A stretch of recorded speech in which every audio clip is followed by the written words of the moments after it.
Big fight happening this weekend in Abu Dhabi, UFC 257. Conor McGregor, the king, is back. He is returning to the octagon. First time in a year we've seen him. He's going to take on a guy named Dustin Poirier, the Diamond, who, if you don't know who that is, this is going to be an excellent fight. And the guy that I'm talking to right now, if you know anything about MMA, this is the guy that you go to for all your questions, all your answers. Ariel Helwani joins me. Ariel, thanks so much for doing this. Thank you for dressing up, matching me as we get ready for Sunday, which I know that you just can't wait for. Oh my gosh. Yes. What a weekend, right? Conor McGregor versus Dustin Poirier, massive UFC pay-per-view. And then our beloved Bills playing in the AFC Championship for the first time since the 93 season. So yes, I am, I feel like I'm living like some sort of like fever dream right now. It's very exciting stuff. Yeah, it's wild. Before we get into the UFC, I got to talk to you a little bit about the Bills because I know you've been so passionate everywhere you go. Josh Allen's the MVP. Like, talk to me about what you're feeling going into this weekend. Well, I honestly, I feel a lot. Like I get very emotional, and I don't feel like I have to give you like the full shtick because you're a Bills fan. So I feel like I have to almost educate the haters and the non-believers that our Bills are for real. But I grew up a diehard Bills fan. I fell in love with the team when Scott Norwood missed the field goal. I was 7 years old, and I remember watching that, and for some reason, it like hit me in the heart. I thought like these guys deserved it, and I wanted to see them come back and win the Super Bowl the next year. And I remember them losing to the Redskins the following year and crying. And then, of course, losing to the Cowboys 2 straight years. And my older brothers were massive Cowboys fans, so they made me feel very bad about that. And then, the Doug Flutie years, which was cool for me as a Canadian to see a guy from the CFL come over, and then he got screwed in Tennessee when they benched him for Rob Johnson. So and then, of course, the next 2 decades weren't all that eventful. And seeing this, especially in the midst of this pandemic. And I know sports aren't important. I know that, there's way bigger things to worry about. But, I will freely admit it, I'm very homesick. I haven't seen my parents in a year. I miss Canada. I miss my sister. I haven't seen her in well over a year as well because we haven't been able to travel. And then just seeing my childhood team, who gave me such great memories in the early 90s, do this and get this kind of love and have this kind of resurgence on a national stage makes me very, very emotional. And I'm also a dad now with, 2 boys and a girl, and getting to experience this with them and hoping that they'll follow in my footsteps as far as being Bills fans are concerned. It's very special. And what a likable team, right? And what a gift this team has given us. And it sucks that the fans couldn't attend all season long. Lucky for those 6,700 fans, but they gave us something to be excited about every Sunday. They gave us something to think about, something to distract ourselves from the real stuff going on. I feel like we are all, and I think I can speak for all of us, forever in debt to Stephon Diggs and Josh Allen and Sean McDermott and Devin Singletary and that defense. I mean, like, I love those guys. I love those guys for what they've given us, and I just hope it can continue for 2 more games. Yeah, absolutely. And like Sunday can't come soon enough. I don't know about you, but like all I can think about is putting someone through a table. Like I'm a big wrestling guy. I know you're kind of a wrestling guy too. Like that's all I can think about. But like before we get to Sunday, we have Saturday night, which is the main reason why we're chatting. And the King is back, as they've been saying. Conor McGregor returns to the octagon, first time in a year. You're not there. Is it weird to not be there for, especially not necessarily in general for a UFC, but is it weird to not be there for a Conor fight? Because I know you've been to, I think, every one of his UFC ones, right? Yeah. The only one I missed was his debut in April of 2013 in Stockholm, Sweden. Yeah, it's very weird. I prided myself early on in my career as being like the omnipresent guy. I believed 80% of success was just showing up. So I wanted to be at all the big events, and for 10 plus years, I was lucky enough to be at all the big events. And so it kind of stings. I won't lie. There's nothing like a McGregor fight. I don't care who he's fighting. The buzz, the energy, it's so much fun. And there's so much to do. And I love the work, and I love covering the sport. And yeah, I feel like I'm missing out. I'm trying to make the best of it. I've convinced myself that it was all for the best because I probably would have been in the air during the AFC Championship. And so I've convinced myself that, I'm actually supposed to be here so I can see the Bills make it to the Super Bowl. That's what I'm telling myself. But yeah, it feels weird. Nevertheless, proud of the work that we're doing from home. And it feels like a big deal. Like I feel the buzz, even from home, even though I'm not there. He's been in great spirits and great form. It's a big rematch of a fight that happened back in 2014. They're very different people since that fight. They're both fathers now. There's no bad blood. The first fight was, filled with all kinds of trash talk and animosity. Now there's just, I mean, it's like almost like weird how friendly they are towards each other. So a lot has changed, but again, it's the King. It's Conor's first fight since January of last year, and it's a guy who's very eager to kind of make up for lost time and remind people that he is still the man in this sport. So yeah, there's a lot to be excited about. Yeah, for those of us who don't know, like, I think you need to be living under a rock if you haven't heard of Conor McGregor. But Dustin Poirier, his opponent, maybe a lot of casual fans haven't heard of Dustin, know his sort of credentials. I mean, the guy was the interim champion, less than a year ago. He's an elite level lightweight fighter. Take us through sort of what we need to know about Dustin going into this fight for people who might say, hey, Conor McGregor's fighting, I better order this pay-per-view, but I don't really know anything about his opponent. Yeah, well, the first thing you need to know is that he's not some scrub. Like, this isn't a tomato can. This is a legit fighter, one of the best fighters on the planet, fighter who's coming off an impressive win over another great fighter who's fighting on this card named Dan Hooker. This is a kid who grew up in Lafayette, Louisiana, who was kind of going down the wrong path, went to, juvenile detention, was getting into trouble. All he cared about was fighting, and didn't have much to his name, and found eventually the right path, which was mixed martial arts for him. And he's done things the hard way. He has not taken any shortcuts. He used to fight for a promotion called World Extreme Cage Fighting, had a nice little run there, made it to the UFC. And it seemed like the story for Dustin, especially early on in his career, was, he'd win, and then he'd get to a big fight on the verge of fighting for a belt, and he would stumble. He fought a guy named the Korean Zombie, Chan Sung Jung, in 2012. On the verge of fighting for the belt, he stumbles. Fights Conor McGregor in 2014. On the verge, potentially, of fighting for the belt, he stumbles, and Conor makes his name off of him.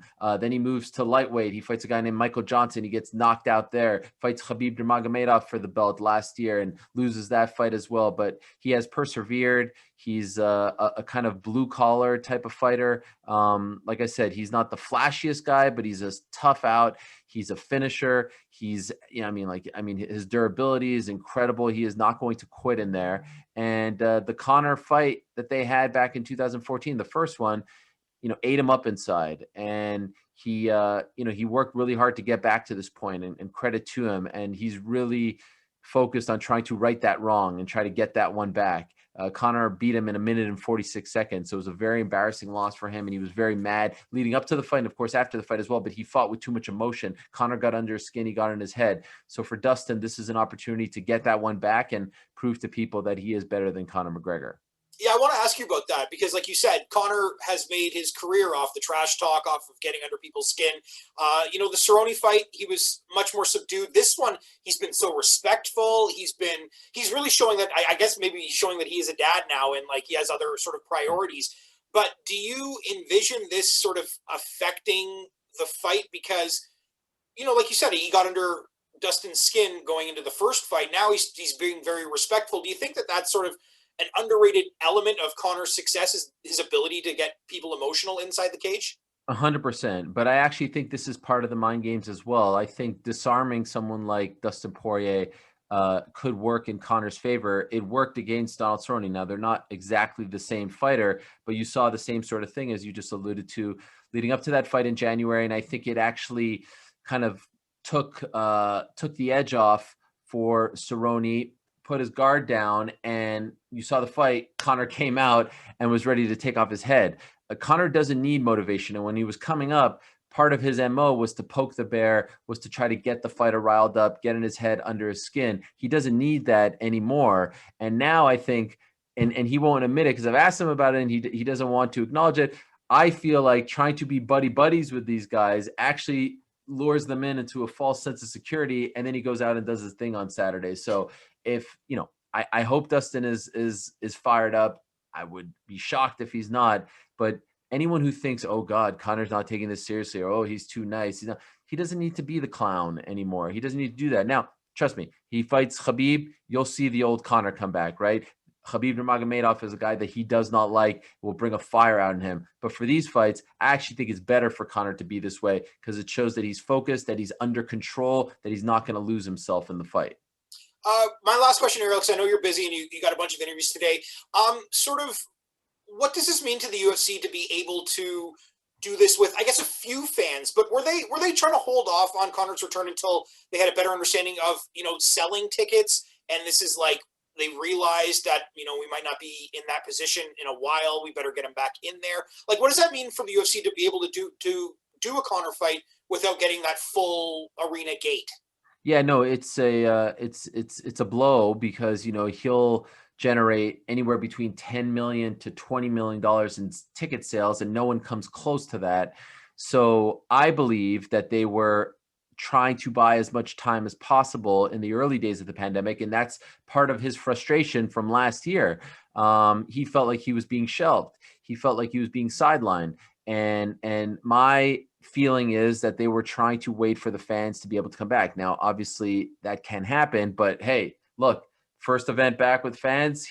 So it's Conor McGregor, 2,000 fans, 2,000 better than zero. And oh, by the way, if you look at the ticket prices, they're astronomical. It's like $5,000 a ticket, et cetera. So they're going to make a little bit of money off of him. He's such an expensive fighter that you want to try to make as much money as possible. So it's obviously a blow that they can have 20,000 people at the Etihad Arena or at T-Mobile Arena in Las Vegas, wherever this fight may be. But I think they're happy with the fact that they can at least have 2,000, and the pay-per-views are going to kill. And I thought it was a blunder on their part to not have him fight early on in the pandemic, because there was literally nothing going on and everyone would have been watching. I think him versus anyone would have gotten over 2 million buys. And there's only been one pay-per-view in the history of the UFC to get over 2 million, and that's McGregor versus Khabib 1. So, he was frustrated. He felt like he was being sidelined. They were butting heads, but now it seems like everyone's in good spirits. Everyone's back, on the same page, being friends again. And that ultimately is what's best for business.